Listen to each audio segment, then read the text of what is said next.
ধৃতরাষ্ট্র আর শতপুত্রের জননী মা গান্ধারী জেঠিমণির কাছে গিয়ে ডাকছেন, জেঠিমণি, ও জেঠিমণি। কে? আমি যুধিষ্ঠির। যুধিষ্ঠির, তুই এখানে কেন? কি করতে এসেছিস? ওরে আগামীকাল না যুদ্ধ, তুই এখানে কি করতে এসেছিস?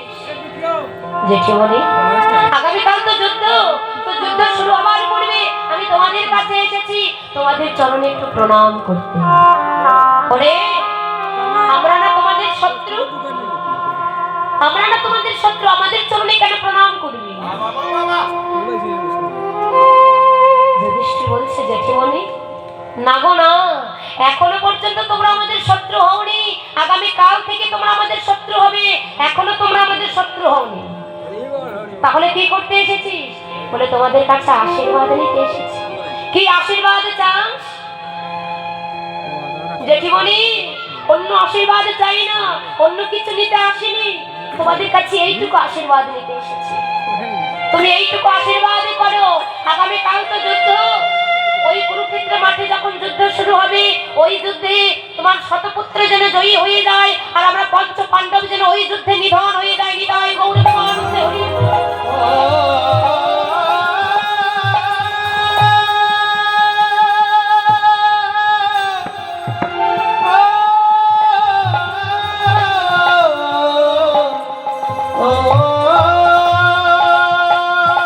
ওই যুদ্ধে তোমার শতপুত্র যেন জয়ী হয়ে যায়, আমরা পঞ্চ পাণ্ডব যেন কুরুক্ষেত্রের মাঠে নিধন হয়ে যায়। গান্ধারী আত্মস্মৃতি শূন্য হয়ে গেল। বাবা, তুই কি আশীর্বাদ চাচ্ছিস? ধন সম্পদ চাস না, অর্থপাত্র চাস না? জেঠিমণি না, এই ধন সম্পদ দিয়ে কি করব? অর্থ সম্পদ দিয়ে কি করব? এগুলো চাই না, এইটুকু আশীর্বাদ। কুরুক্ষেত্রে মাঠে নিধন হয়ে আবার যদি কোনদিনে কোন কৃপা গোবিন্দ এই ভব মাঝে আমাদের পাঠিয়ে দেন, সেদিন ফিরে এসে আমরা কিছু করিতে না পারি, কোনো দুঃখ নেই, কিন্তু এইটুকু আশীর্বাদ করো, সেদিন যেন আমরা আমার ফিরে এসে কৃষ্ণ চরণ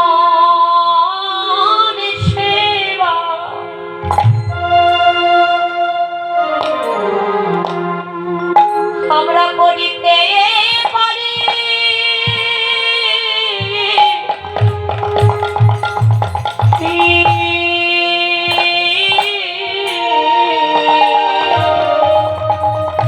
সেদিন যেন ওই কৃষ্ণ চরণ সেবা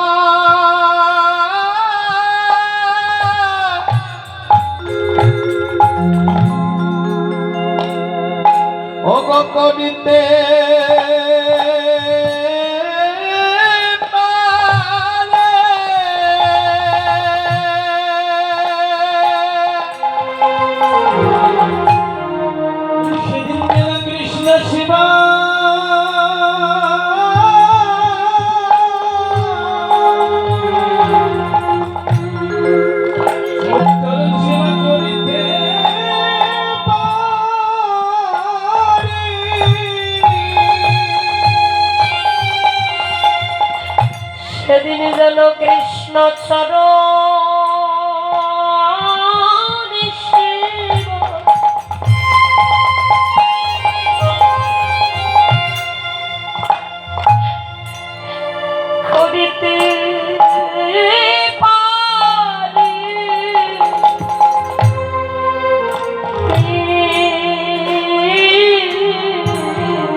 যেন কৃষ্ণ চরণে সেবা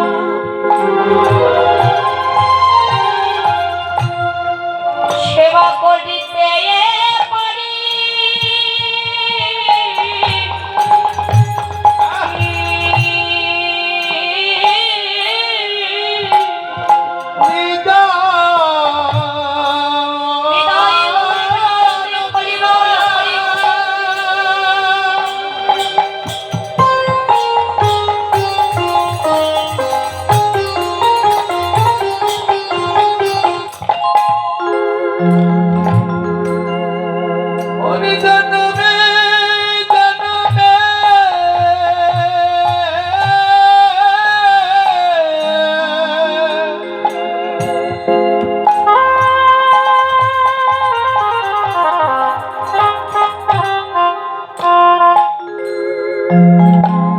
আমরা যেন এই কৃষ্ণ চরণ সেবা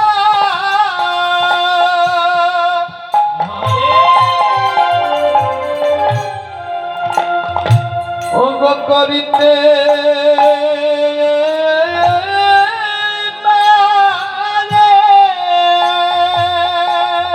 আমরা আরি কোন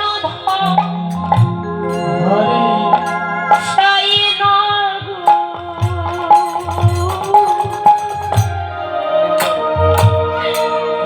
যেন কৃষ্ণ চরণে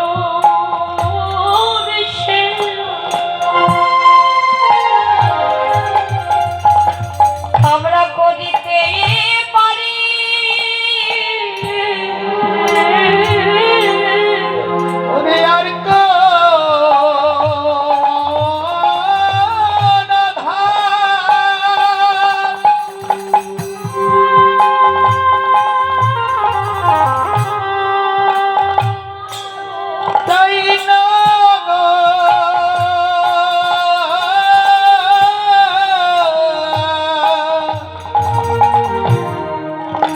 আর যেন কৃষ্ণ চরণ সেবা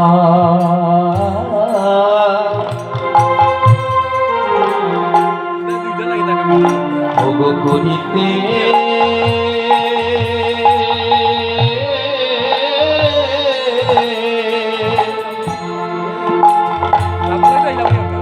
ভোগ করিতে পারি বলি এই মিনতি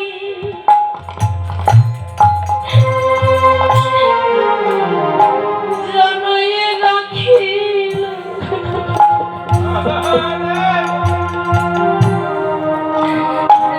যেন কৃষ্ণ চরণ সেবা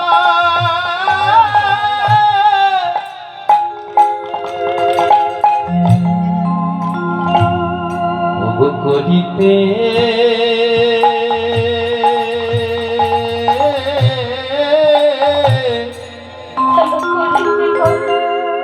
যেন করিতে পারি আমি এই মিনতি জানাই রাখিল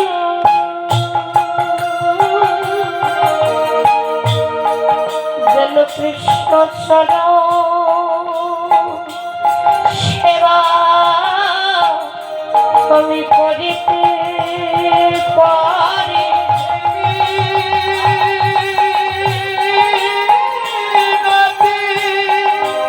আমি জানাই রাখিল যেন কৃষ্ণ চরণ সেবা আমি করিতে পারি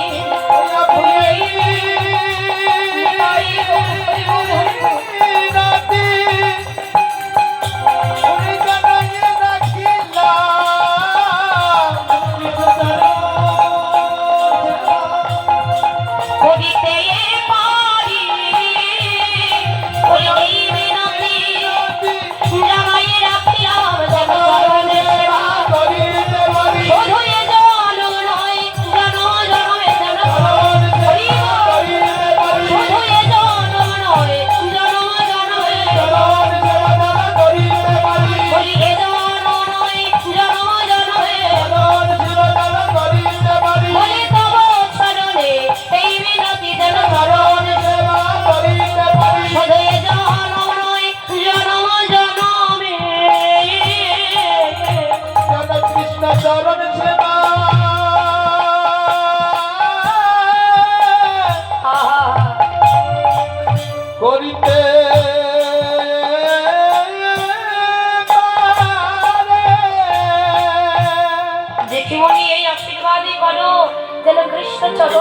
করিতে পারি।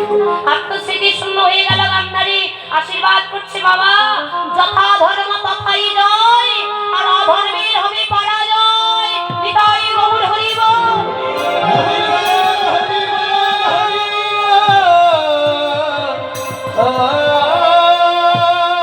আশীর্বাদ করছে যথা ধর্ম তথাই জয়, অধর্মের হবে পরাজয়।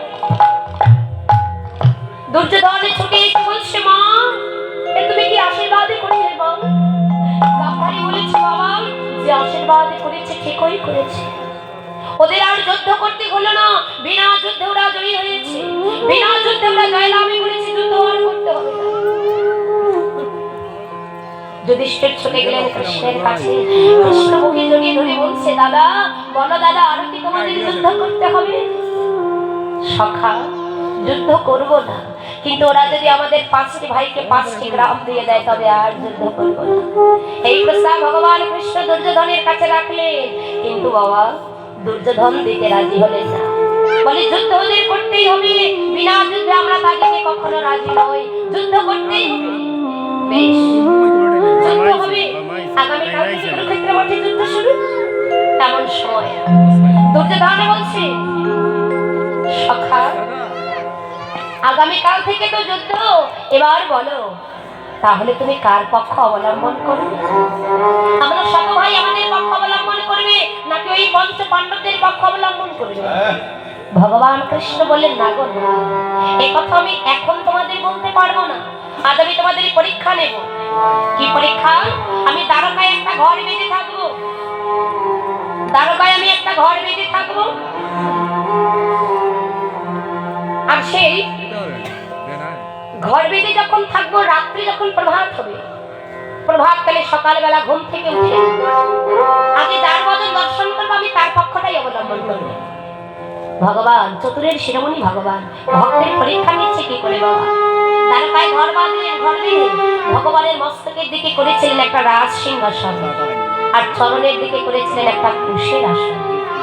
আমার যারা অহংকারী হয় তাদের স্থানটা কোথায়? উপরে, তাদের স্থান কখনো নিচে হয় না।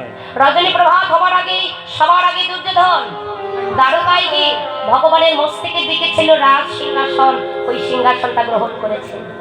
আর রজনী প্রভাত হয়ে গেল, গুটি গুটি পায়ে সখা অর্জুন চলে গেল দ্বারকায়। দ্বারকায় গিয়ে দেখতে পেল দুর্যোধন সবার আগে এসে রাজ সিংহাসন গ্রহণ করেছে। মনে মনে ভাবছে, গোবিন্দ বলছে যে আগে আসবে তার পক্ষ অবলম্বন করবো। দুর্যোধন সবার আগে এসেছে, আমরা তো এই মাত্র এলাম, আমরা মনে হয় সঙ্গ থেকে বঞ্চিত হয়ে গেলাম, আর মনে হয় সঙ্গ পেলাম। এবার চরণের ধারে গিয়ে যে কুশের আসন ছিল, সখা অর্জুন ওই কুশের আসনটা গ্রহণ করলেন বাবা। ওই কুশের আসনটা গ্রহণ করে ভগবানের চরণ দুটি বুকে জড়িয়ে ধরেছে। কুশের আসন গ্রহণ করে গোবিন্দের চরণ যখন বুকে জড়িয়ে ধরেছে, বুকে জড়িয়ে ধরে ভাবছে মনে মনে, গোবিন্দ বলো গোবিন্দ,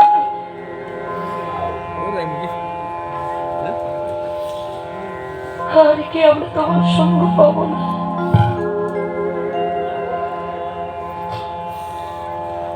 বলো এই সঙ্গ কি?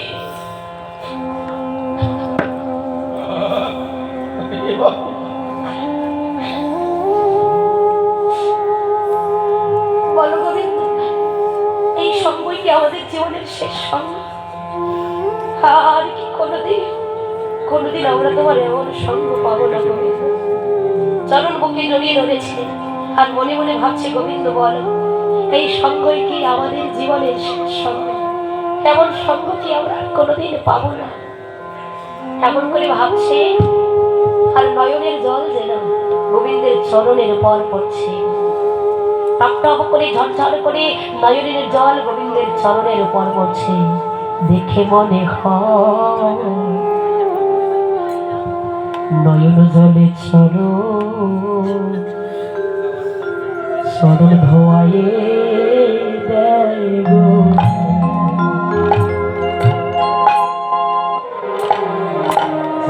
মনে হয় নয়ন জলে চরণ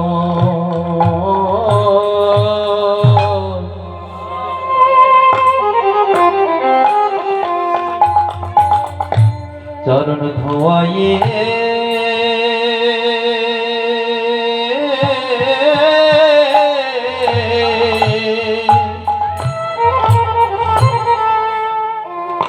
ধোয়ায়ে দেয় গো ও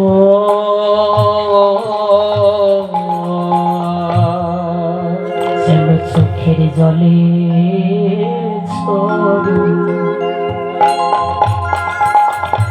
চরণ ধোয়ায়ে দেয় গো।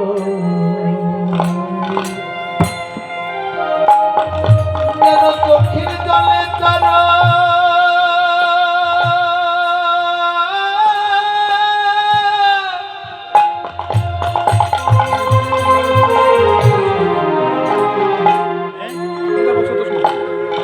চরণ ধোয়ায়ে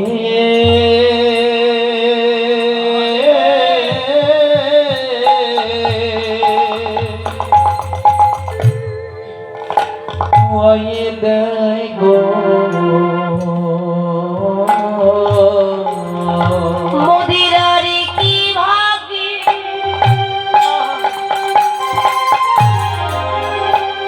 হয় কি না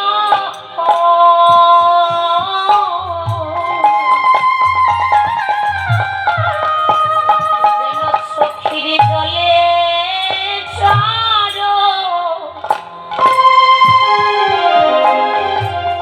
চরণ ধোয়ায়ে দেয় গো। ওরে আর কি তাই বলতে হয় হরি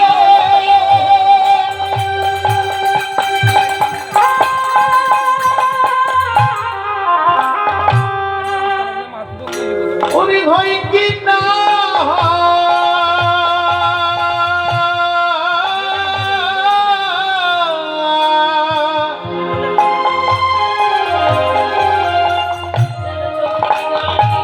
যেন চোখে জলে চর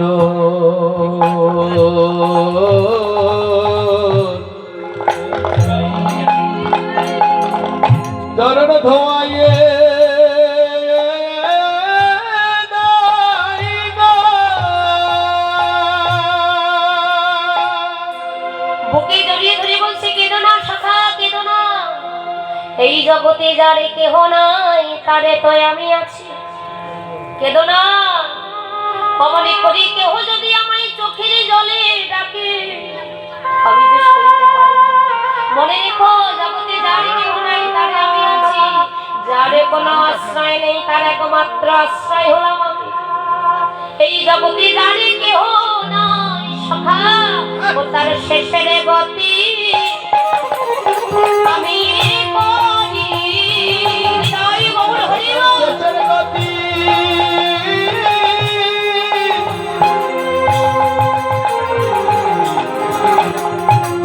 ওরে আমি করি। যদি ধরে ভগতে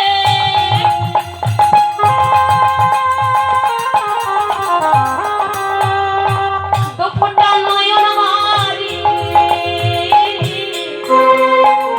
ও তার শেষে গতি আমি করি। যদি ঝরে ভক্ত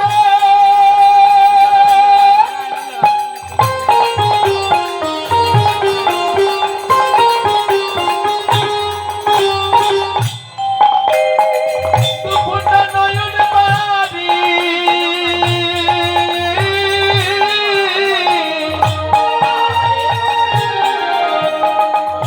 ও তার শেষের গতি